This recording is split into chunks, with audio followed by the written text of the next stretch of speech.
Welcome to Heart Center Revolution podcast number 1.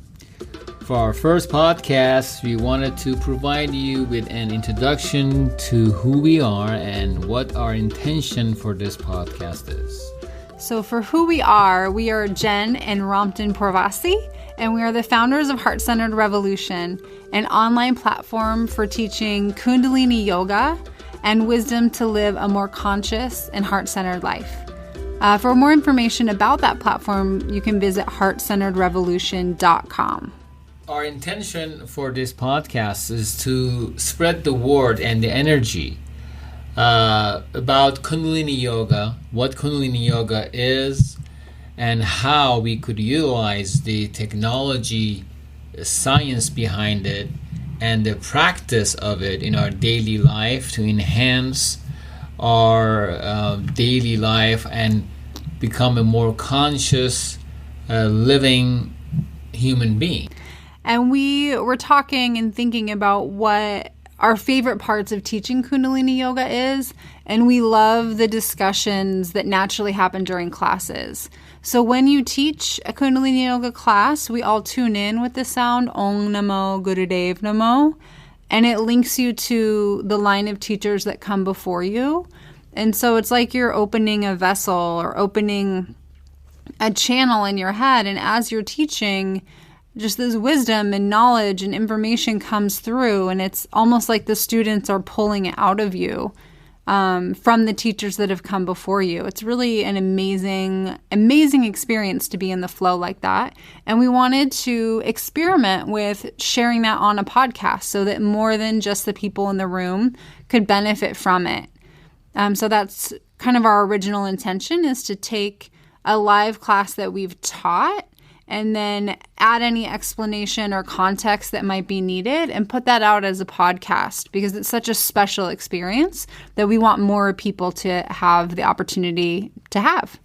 And hopefully with these podcasts and what we share on it, not only would help those who are not familiar with Kundalini Yoga, but also those who have some experience and want to learn more or other aspects of Kundalini Yoga that they may have not come in contact with or learned about in classes, and also be able to provide support for maybe teachers out there who are starting to teach Kundalini Yoga and share this technology. Yeah, it's definitely like you go to classes, you go to Kundalini Yoga classes and you do the practice and the meditations, but it's a completely different thing to take that practice home with you in your day-to-day life. And that's one of our passions, is figuring out not only how do you practice yoga on the mat in a class, but how do you bring it home with you? How do you use the yoga teachings and wisdom when you're working on your business, or when you're speaking with your family, or when you're driving in your car? And so that's a big passion of mine, is how to make these practices realistic and things that you can implement in your day-to-day life. And that's why we include a 3-minute pranayam at the end of each podcast. So pranayam is a breath practice. And those are easy things that you can implement while you're walking around, doing the dishes, things like that, so that you can interweave these practices throughout your day and see the maximum benefits that way. And we start these practices in this podcast. So at the end of this podcast, we're going to do 3 minutes of long, deep breathing together. So before we go any further, we want to tell you more about us and who we are. We are both Kundalini Yoga teachers, and we met actually during our teacher's training course, and we have been married for almost 6 months. Almost 6 months now, and by the time this podcast is out, it'll be longer. Aww. Again, my name is Ramtin Porvasi. I'm a hypnotherapist. I also do healing energy, Reiki. I'm a Reiki practitioner and teach yoga, Kundalini Yoga. I was born in Iran and came to U.S. about when I was 12, 13 years old, and been living in California ever since. And currently I live in Orange County and teach at the Seven Chakra Yoga in Huntington Beach, California. My name is Jennifer McNally, soon to be Pravasi. I haven't gotten around to changing my name yet, but it'll happen soon. I'm also a certified Kundalini Yoga teacher, and I teach sporadically because I still work as a full-time clinician or clinical supervisor. So I'm a licensed marriage and family therapist, so I've studied psychology quite a bit. But I found that after completing my master's in clinical psychology, there was just more of the human experience that I wanted to understand. I loved studying that and learning about the mind and feelings and how our family dynamics can impact us. But there was just so much of the human experience was unexplained by psychology. So I continued my studies into mindfulness and Buddhism and was eventually invited to a Kundalini Yoga class and was just amazed by how I felt afterwards. And I had to learn more. I had to understand what the heck was happening to me and how this thing worked, because clearly if in an hour-long class I could see or feel that big of a difference in my levels of stress and my sense of well-being, there had to be a knowledge there behind it and a purpose behind it. And so I felt compelled to take teacher training. And it was such a transformative experience, both personally and in my life, because I met Ramtin there. And as he alluded to, we got married, almost 3 or 4 years after teacher training. So it took us a while. We're not ones to rush into anything. But it's been such a lovely process. I feel like a different person. Like I've always evolved year to year, but really the time before teacher training and then who I am afterwards, there's so much more clarity and connection and self-love since the teacher training course. Kind of off on a tangent, but that was an important part of my life. I still work as a licensed clinical supervisor in the mental health field, and I love my job, but I'm feeling called to teach more yoga and move more into this world. So Heart-Centered Revolution is currently a passion project, but we would love to, if people are interested and like it, we would love to grow it into a business. That would allow us more time and resources to be able to share the teachings that have been so transformative in our lives. So the next thing we wanted to share a little bit, and this is kind of the last thing we're going to talk about, is what we mean by heart-centered revolution. It actually can mean something different to every single person out there. If you are listening to this podcast and have made it this far, this concept probably means something to you.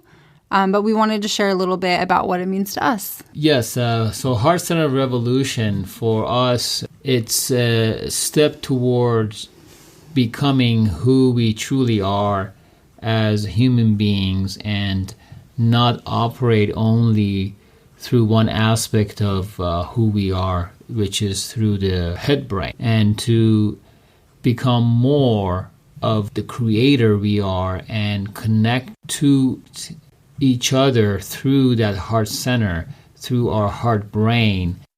As we become more heart-centered, we go beyond just feeling and emotion. We tap into the consciousness of connection to our higher self, our source, and be able to create that unity, that oneness on planet Earth through that heart connection and becoming a heart-centered person. So for me, heart-centered revolution is more of the revolution that we're all experiencing, that we need to evolve. It's more of an evolution, I guess, but a revolution also. But we need to evolve out of our current way of being. And I see it happening every day. I see it in people I've known for 10 years all of a sudden being interested in spirit and meditation and softening up a little bit and not being as negative or angry. I see it in them. I see it in the younger generation. They're so open and they're so connected and they're so divinely guided.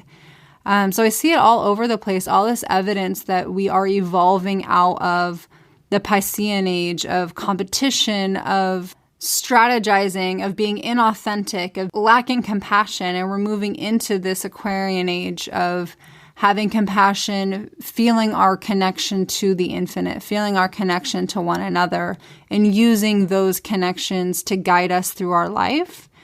And how you do that is by listening to your heart and using your heart center to guide you and tell you where to go, and using your mind to help you figure out how to get there.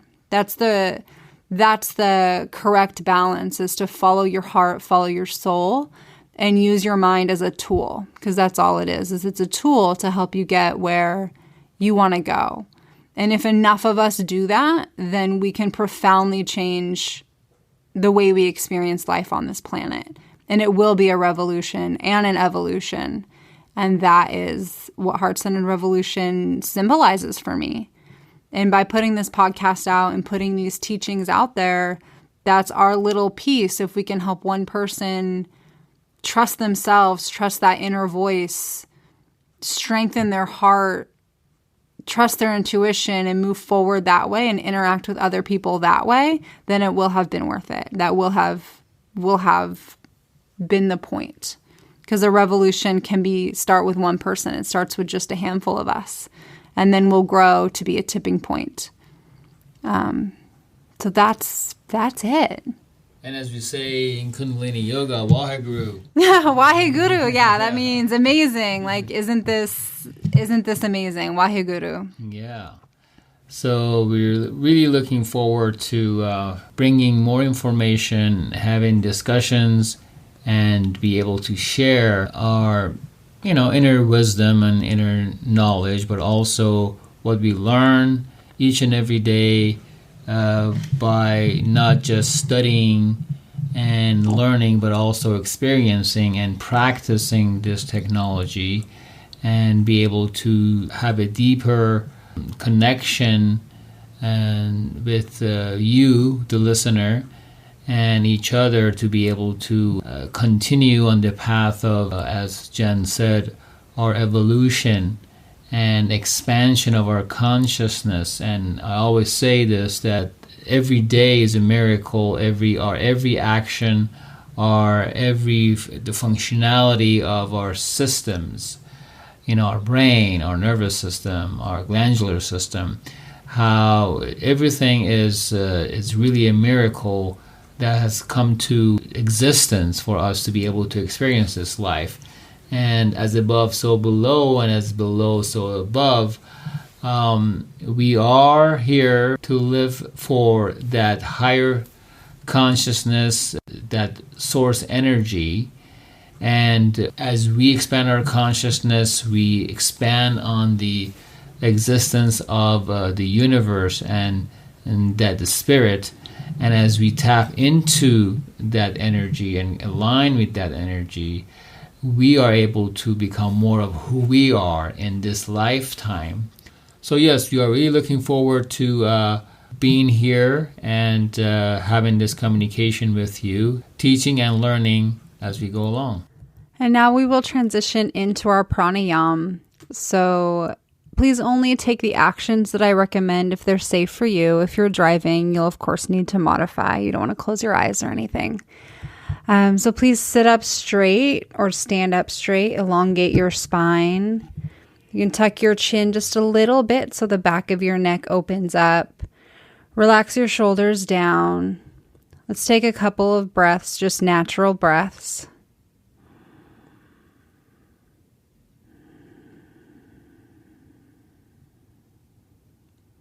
Then on your next inhale, let's focus on inhaling all the way down, deep down into the bottom of your navel, filling up your belly like a big Buddha belly. And then as you exhale, pushing the navel all the way in, emptying out all of the air, navel to spine. Let's inhale the belly full again. Exhale, belly to spine.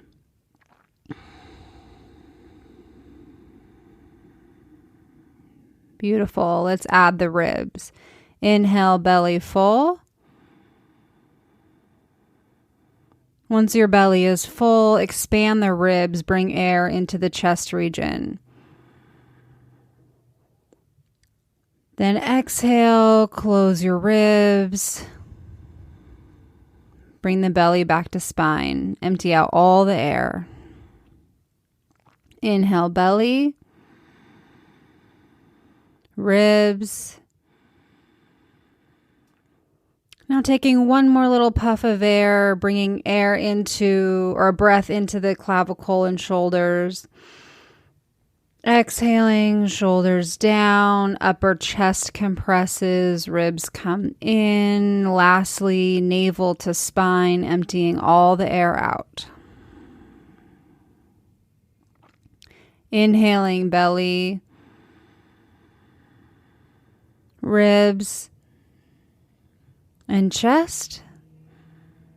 Exhaling, chest, ribs, and belly. So continue this wave-like motion on your own, knitting them together. So we've been piecing them apart as though they're three separate things, but they are not. It's one fluid wave-like motion that starts at your sacrum, at the bottom of the spine, at your pelvic floor, and floats all the way up to your tippy tops of your shoulders. So inhaling bottom to top. Exhaling top to bottom.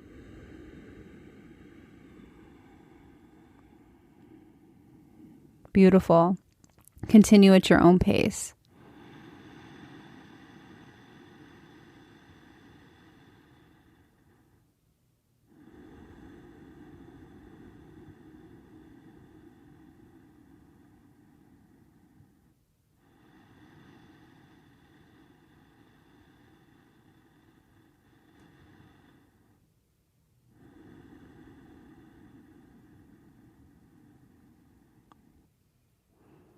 Keep this long, deep breath and check in with your posture. Open up your heart center, set your shoulders back and down. Gently tuck your chin. Close your eyes if you haven't already. You can focus your eyes at the third eye if you like. Inhaling deeply, a wave from the bottom of your body to the top. Exhaling completely, another wave from the top to the bottom. Let's take two more together. Inhaling deeply.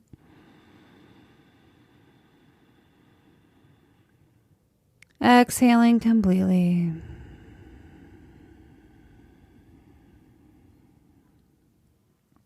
Inhaling deeply.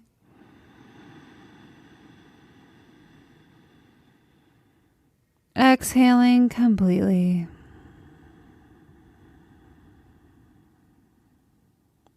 Beautiful. Take one deep inhale. Suspend your breath. Pull up on your pelvic floor. Feel energy. Squish your whole body tight like a tube of toothpaste. Feel energy move up the center of your body, out the crown of the head. Close your eyes. Focus your eyes at the third eye. Relax your breath. Relax your shoulders. Relax your face muscles. Let the breath come in and out as it naturally does.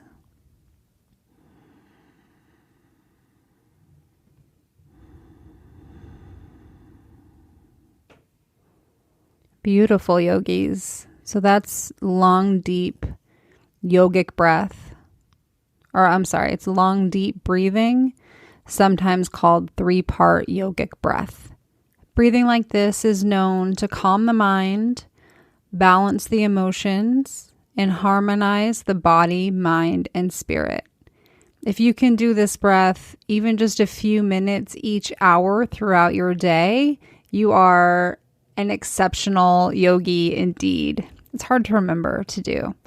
But just remember that this breath practice is in your mind now. You know how to do it, and it can be your backup or your go-to when you're in moments that you need to calm your mind a little bit and balance yourself out. Thank you so much for joining me in this practice. And that's it for our first podcast. As you listen, please provide us with questions or suggestions of things to cover, and email us at Ramtin, RAMTIN, at heartcenteredrevolution.com, and Jen at heartcenteredrevolution.com. Jen, Jen, like Jen, Jennifer. And don't forget to subscribe to our podcast on iTunes or wherever you listen so you can get new podcasts delivered to you automatically. We love you so much and remind you to be revolutionary. See you next time.